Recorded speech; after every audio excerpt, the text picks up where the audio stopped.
Interview.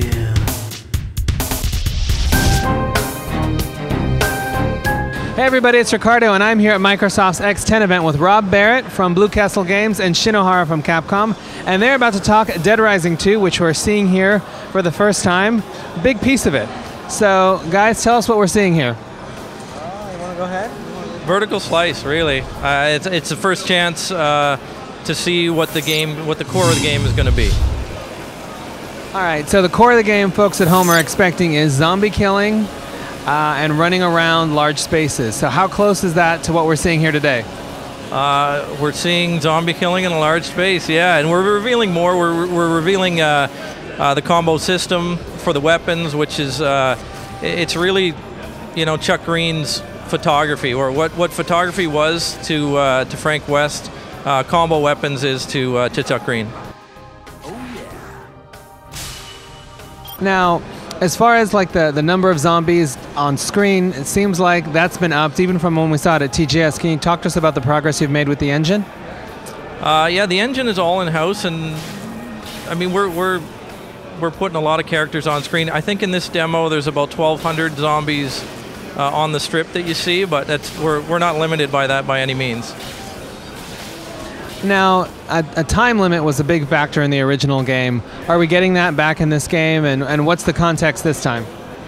Yeah, the time limit is back. I think that's integral to the Dead Rising universe.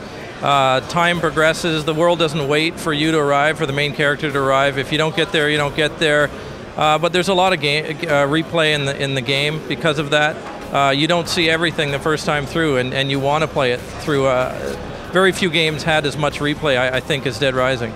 Now, one of the great things about the first game was kind of the crazy variety of locations and just objects and things that you're interacting with. Because of the setting of where this game is set, can you tell us about some of the unique locations and items and costumes and all the random stuff that we're going to find? I think just by virtue of the fact that it's not a mall this time. We do have mall sections because it is a casino town, but there are casinos, hotels, but then we have a massive assortment of restaurants and shops. So if you think of Dead Rising as this incredibly dense experience, within 10 feet there's always something to pick up. Just because the world is that much bigger, we have that much more stuff to do. Now, because of the whole casino action, that kind of implies more adult-skewed entertainment. Do you want to tell us about perhaps some of the shops that we might come across and what you can do with some of those items? We have some interesting shops. It is a bit more of an adult world. It's like an adult gambling mecca, this theme park to gambling. We have, there's some colorful shops where you can pick up massagers and your leather goods, and Chuck wears them proudly while he torments the zombies.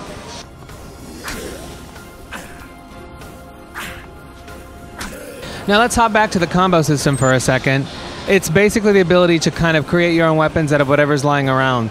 Can you kind of run us through how that's going to work? Because it seems like there'd be a lot of combinations and folks might need a hand. Yeah, we definitely give them a hand. We don't want to frustrate players. There's combo benches that you find in combo rooms, which are the maintenance rooms of the city. And when you find those rooms, you can bring items in and combo them on the bench. But there's an entire system that gives you hints on what items you can combo. You can look at posters in the world and give you a hint. But just by looking at those, Chuck will get an idea and he sticks his finger up, and then suddenly you get a combo card. You can go into pawn shops and buy some of these weapons already made. And when you buy those, you get cards leveling up. But we really don't want people just fumbling for it. But at the same time, if they have as twisted a creativity as we do, they can go in any time to a combo room and try to put two things together and see what crazy stuff they end up with.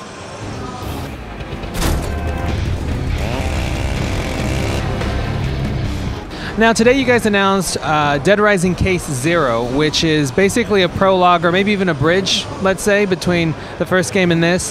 What is in that? How long is it? What are you doing? Who's in it? It's starring Chuck Green, and it is a bit of a bridge in the story of the outbreak in Willamette in the first game. It's 2 years after that, and 3 years before Dead Rising 2. And it's unique content. So players will be able to try the new systems of the game, but in a very unique location. It's not just a chunk of Dead Rising 2. All right, well, I know a lot of folks are anticipating the game, so just walk us through what we can expect up until the release. You've announced the date of the release, but Case Zero's coming out, and then the actual game's coming out. So walk us through the dates. Well, the game is coming out on August 31st in North America and September 3rd in Europe. You would expect the prologue to be sooner, and that would be the case. We can't really haven't really decided on the actual deployment date, but it'll be sooner. So we're shooting for that right now. All right, guys, thank you very much. Well, there you go. That is it for Dead Rising 2 right now from X10. Be sure and look for the game this August, but until then, you've got E3 to look forward to as well as Case Zero, so be sure and check back on the site for more as it comes.